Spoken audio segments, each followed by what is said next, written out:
Welcome. In this lecture, we are going to talk about power spectrum analysis of switch mode power converter using mixed signal oscilloscope. I am Dr. Shantanu Kapat and with me Nitin Nigam from Keysight Technologies.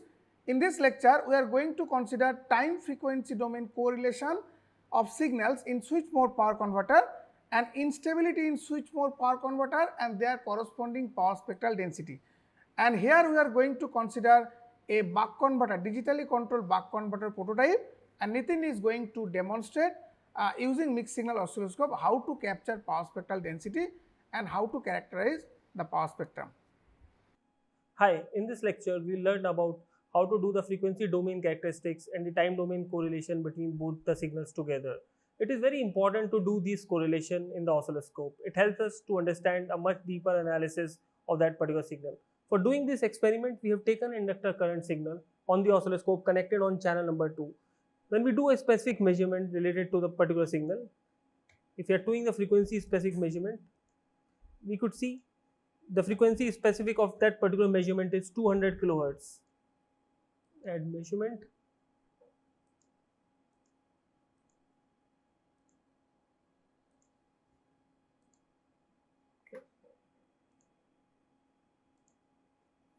So as you can see, the frequency that comes out is 200 kilohertz.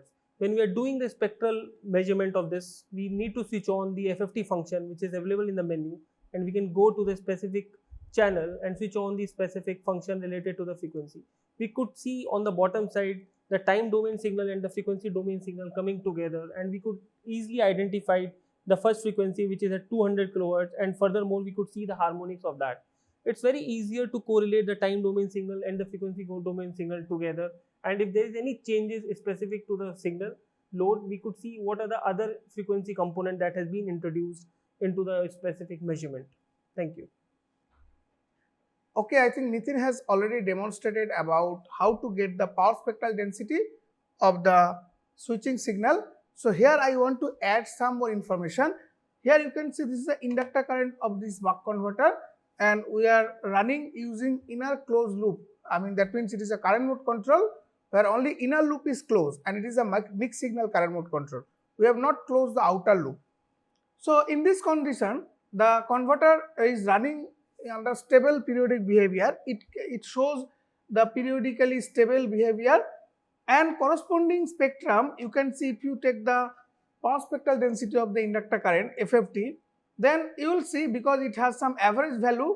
So average coming, that means that low frequency will get the DC component, and then this is the 200 kilohertz, and then this will be 400 kilohertz, 600 kilohertz harmonic. So 200 kilohertz is the switching frequency. That means this is my fundamental component.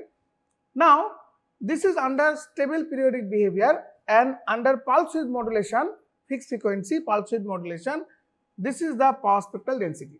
Now what will happen if you find instability in the converter, that means the cycle by cycle instability. So under this condition, we will discuss about the inner current loop stability. If we reduce the input voltage, that means we already know that in our earlier NPTEL course, also in earlier lectures, that current loop will become unstable if either you keep the current difference same and decrease the input voltage, then the duty race will increase. And let us see, we are decreasing the input voltage, and as a result you can see now duty ratio is changing. Now as we further decrease the input voltage, you can see there is a sub-harmonic instability. So now this sub-harmonic instability is coming slowly. This is like an unstable behavior. So you can clearly see sub-harmonic instability. That means as if it is repeating after two switching cycle. As a result, you have one frequency content coming at 100 kilohertz, whereas the switching frequency is 200 kilohertz. That means using power spectral density, we can characterize what is happening for switching converter when the cycle by cycle stability is lost, and this is sub-harmonic because our fundamental frequency is 200 kilohertz, whereas the another spectral peak is coming at 100 kilohertz, which is half of the switching frequency.